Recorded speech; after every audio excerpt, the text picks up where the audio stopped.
Muy buenas a todos, esto es La Verdad Nos Hará Libres y hoy os traemos el segundo capítulo de la serie Nos Fumigan. En este segundo capítulo os vamos a hablar de cuáles podrían ser las razones por las que nos fumigan. Esta sería la pregunta del millón. ¿Por qué nos fumigan?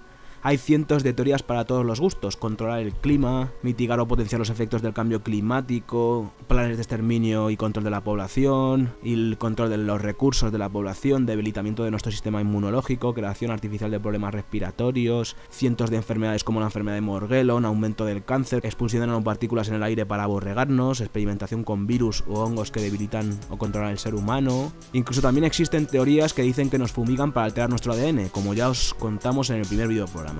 Son muchas las teorías que existen en la red, aunque después de mucha investigación nosotros pensamos que la principal razón de estas fumigaciones masivas es la guerra climática, o como oficialmente se nos ha vendido, geoingeniería y el control de la natalidad, un programa eugenésico el cual ha sido cifrado por la OMS de alrededor de 2.000 millones de personas muertas en los 60 años de funcionamiento de este proyecto titulado Weather 2025.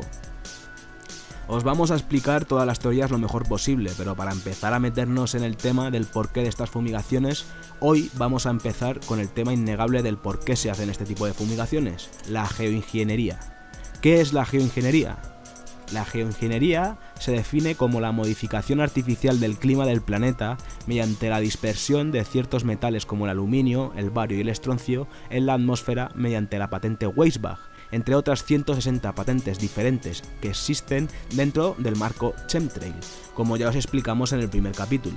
Según lo que dicen los geoingenieros como David Cade, estos metales provocan en la atmósfera un efecto espejo, para lo que dicen enfriar y blanquear el planeta en la lucha contra el calentamiento global. Además, una de las cosas que la geoingeniería trata cuando se manipula la atmósfera mediante la dispersión de estos metales es que se puede controlar el clima a todos los niveles. Se pueden crear tormentas, se pueden crear tornados, se pueden crear sequías, se pueden crear inundaciones, pueden crear lo que les dé la gana, granizo, de todo. En Estados Unidos, en los años 40, se empezó a experimentar cómo controlar la nieve y las lluvias. Incluso hubo experimentos para controlar los huracanes, como el proyecto Storm Fury, el cual resultó un desastre. Con esta serie de proyectos se dieron cuenta de que podían manipular el clima, los cultivos y tomar el control de la producción de la comida y del agua. Si se puede controlar dónde se acumula la humedad y dónde va a caer, por así decirlo, en forma de lluvia u otra forma de precipitación, nada es imposible, ¿verdad? Para modificar el clima, sabemos que los materiales químicos que contienen los chemtrails, óxido de aluminio, sales de bario, estroncio, sulfato de cobre, yoduro de potasio y un indecente número de diferentes químicos, cada uno con diferentes niveles de reactividad con la humedad del aire. Algunos, como el óxido de aluminio, tienden a aislar la humedad. Las nanopartículas de óxido de aluminio atraen la humedad del aire y forman un proceso nuclear, en el que la humedad se condensa en esas partículas, desaparece la humedad, entonces pueden desplazar tormentas a su antojo. Además, estos metales reflejan la luz del sol y en la zona fumigada se llega a crear un efecto espejo que en vez de enfriar el planeta lo calienta, y pueden llegar a suceder sequías desastrosas como la que tuvimos aquí en España en 2012, ¿os acordáis? Donde la sequía fabricada por este tipo de fumigaciones llevó al gobierno de Rajoy a vender el agua pública a empresas francesas relacionadas con George Soros, para que esas mismas empresas garantizasen el suministro de agua en caso de que la sequía prevaleciese.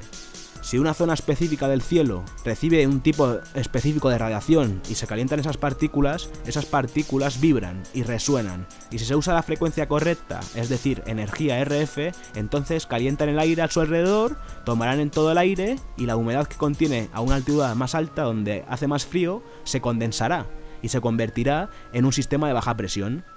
Imaginaros lo que hacen con la geoingeniería. También se puede influenciar lo que sucede localmente con la atmósfera, al pintar los materiales de los que están hechos estos chemtrails con diferentes tipos de frecuencias de radio o energía RF, radar, microondas, el sistema HAARP, etcétera, etcétera.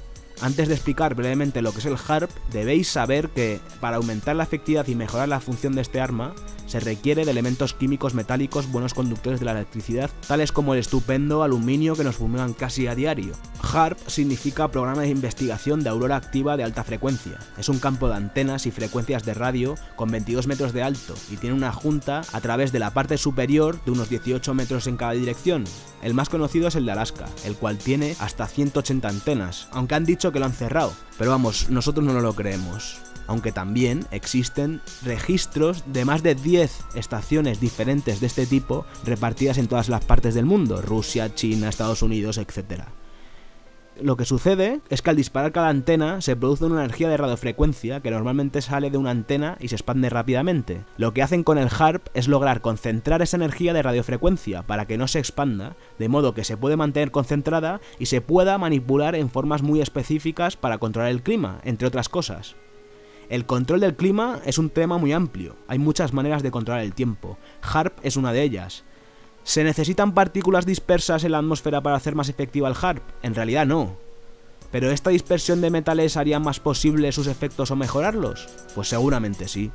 Como ya os hemos explicado, mediante la dispersión de metales en la atmósfera, o lo que oficialmente se llama geoingeniería, y armas como el HARP, se puede modificar el clima al antojo de quienes poseen estas armas. Pero la pregunta es, ¿por qué? ¿Por qué lo hacen? Pues bien, la manipulación ambiental es el método supremo de guerra encubierta, porque se puede eliminar la producción de la comida y del agua de cualquier país. Este es el principal objetivo, el de la guerra y el control climático. Y lo podemos ver en el informe Weather 2025, la modificación del clima, ya expuesto en el primer capítulo de esta serie. Pero para que no nos olvidemos, en este informe, las fuerzas militares de Estados Unidos explican cómo utilizar el clima como arma o para obtener ciertas ventajas en las guerras próximas. Pueden controlar el clima y también lo pueden utilizar para fines de batalla, en la que pueden ocasionar ciertos climas desastrosos para el país atacado en cuestión, el cual van debilitando con estos climas poco a poco, hambrunas, desastres naturales mediante esta dispersión de metales en la atmósfera, sequías, inundaciones. También se pueden utilizar el clima para destruir cosechas, eliminar fuentes de comida, para desestabilizar la población. Es de todo sabido que el gobierno de los Estados Unidos durante la guerra de Vietnam perfeccionó este tipo de técnicas de modificación del clima, cuando se les ocurrió controlar los monzones sobre Vietnam durante el conflicto bélico, y también es sabido el uso de químicos tóxicos mediante la propagación en aviones como la agente naranja en Vietnam. Aunque pocos años después, las armas climáticas con fines bélicos fueron prohibidas por la firma en la ONU del acuerdo MROT, el cual prohibía esas técnicas en las guerras, en los conflictos bélicos, pero no prohibía este tipo de técnicas en territorios nacionales. Y se podían llevar a cabo este tipo de fumigaciones en cualquier país mediante las fuerzas militares de ese país o determinadas empresas. Entonces imaginaros lo que ha podido evolucionar esta tecnología. La mejor guerra encubierta es usar el clima contra el adversario. Y si ya puedes fumigar ciertos virus, ciertas mierdas, pues imaginaros el poder que tienen esta gente. ¿Cuántas inundaciones ocurren a lo largo del año en China? ¿Cuántos brotes de gripe hay en China? ¿Y sequías en ciertas partes del sur de Europa? ¿Terremotos en Haití, Japón, Irán, Rusia y China? Y ya si nos ponemos ya a pensar, ¿cuántos megatornados han azotado desde el comienzo de la crisis estafa en 2008 a Estados Unidos? ¿De verdad os pensáis que todos estos desastres fueron naturales? ¿En serio os creéis que estos cambios drásticos del clima que sufrimos en todo el mundo son naturales?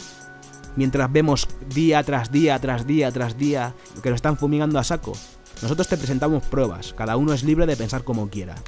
Además de estos fines bélicos y estratégicos de las fumigaciones en todo el planeta, mediante la geoingeniería, es totalmente posible obtener beneficios económicos del clima, ya que existen todo tipo de mercados de derivados del clima, seguros, contratos de futuro y muchos organismos más, por lo que se mueven cantidades ingentes de dinero al día alrededor del mundo.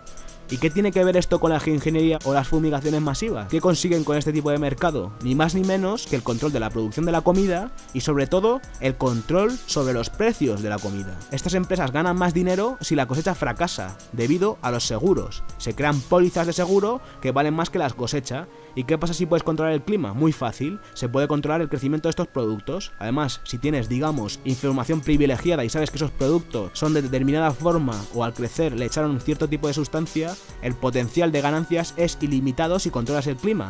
Particularmente, existe una innegable relación entre las empresas que fumigan este tipo de sustancias y las empresas o personas que se dedican a invertir su dinero en el mercado del clima, el Chicago Mercantile Exchange.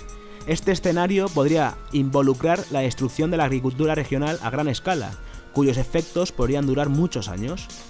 ¿Por qué? Porque los pequeños granjeros van a la quiebra, les vencen las sequías, los metales dispersados en el aire matan sus plantas, entonces ¿qué hacen? Se ven obligados a vender. Entonces entran las corporaciones en acción y compran esas tierras, lo que se podría llamar como expropiación corporativa de las tierras. Si las corporaciones controlan el clima, entonces podrán controlar dónde caerá la lluvia o dónde no caerá. Y si controlan eso, pueden controlar los cultivos que sobrevivan y cuáles no. Esto no se queda ahí. Estas corporaciones genocidas lo tienen todo pensado. Desde hace unos cuantos años existe una de las empresas más genocidas del mundo, Monsanto, que casualmente tiene una patente de semillas modificadas genéticamente capaces de aguantar cantidades ingentes de metales como el aluminio, el bario o el estroncio, o incluso son capaces de aguantar estos microclimas de sequías e inundaciones, lo que se llama estrés abiótico. Son capaces de aguantar ese estrés abiótico. Entonces los granjeros que hacen se ven obligados a vender sus tierras o a moldarse a este tipo de semillas transgénicas. Entonces todo es un círculo, todo es una puerta giratoria. Las plantas que incluyen este tipo de patentes son desde manzanos hasta calabacín, trigo, soja, maíz, de todo. Estas semillas son semillas de terminación, lo que significa que son infértiles. Las tienen que comprar todos los años porque estas semillas son infértiles, que hacen que cada año tengas que volver a comprar semillas si quieres cosechar, porque no vuelven a sacar semillas. Es impresionante lo que la geoingeniería puede llegar a repercutir en nuestras vidas. Es muy importante saber que estas fumigaciones se están llevando a cabo en todo el mundo. Es un proyecto global por el cual controlar el clima, la agricultura y su producción, el agua y los precios de las materias primas, quién vive, quién no vive, dónde llueve y dónde no. Y si no llueve, ¿qué pasa? Los seres humanos no pueden vivir sin agua más de 3 días. Imaginaros qué control otorga a estas corporaciones genocidas el poder de modificar el clima mediante estas fumigaciones. Este podría ser el porqué de los por qué nos fumigan, pero no solo nos fumigan con esos propósitos. Hay muchas más teorías del porqué, pero para que no se nos haga demasiado largo, vamos a cortar este segundo capítulo de la serie Nos fumigan en diferentes partes. El siguiente porqué sería el control de la población y la modificación de nuestro ADN, ya que las otras teorías que existen por la red ya están más que expuestas y las podéis buscar y existen miles de vídeos que las exponen. Por supuesto, te animamos a que busques información por tu cuenta y que saques tu propia conclusión al respecto, pero como os dijimos en el primer capítulo, si no ves la diferencia entre esta foto y esta, no te podemos ayudar, lo sentimos. Un saludo a todos, solo la verdad nos hará libres.